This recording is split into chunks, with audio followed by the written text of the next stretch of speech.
you really need to understand this. So think about it. Who am I trying to impress? Who am I trying to please? Do I want to please Allah and have barakah in my wedding, in my marriage? Or do I want to try and impress the people? And regardless of how much you try and do that, you're not going to be able to impress them. There's always going to be people who are going to criticize. If people have tried to criticize Allah subhanahu wa ta'ala, the creator of the heavens and the earth and everything in between, then what about us? What about us poor needy slaves? Everything that you're going to do is going to be imperfect. So strive to please Allah subhanahu wa ta'ala. How many times do we come across weddings and there's free mixing and there's music and there's all sorts of other haram actions going on? My dear brother and my dear sister, know that when you get married, you will only make your marriage work from barakah and tawfiq from Allah subhanahu wa ta'ala. In and of ourselves, we don't have the ability to do anything. You can plot and you can plan, but if there is no barakah, no blessing in your marriage, then it's going to be doomed to failure.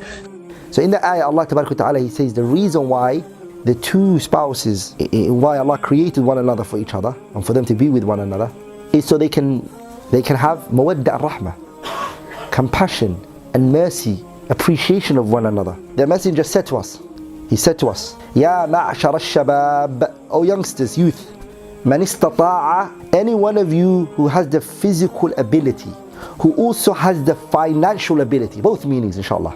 The ba'a means a man who has the physical ability to fulfill the desires of his spouse, or the youngster, youth who has financial ability, his money. فَلْيَتَزَوَّدْ, get married. Why? فَإِنَّهُ أَغَضُّ لِلْبَصَرِ فَإِنَّهُ أَغَضُّ لِلْبَصَرِ, because that is what allows you to lower your gaze.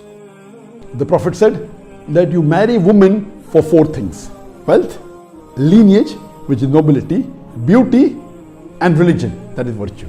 The best is religion.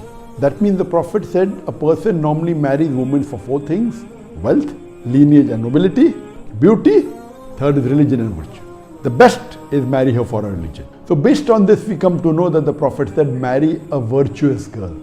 And similarly, a girl should marry a virtuous boy.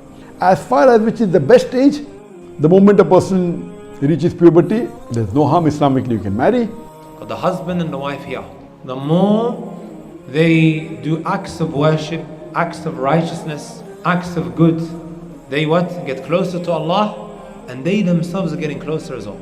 And when they are disobedient individuals who don't do what they should be doing, what happens?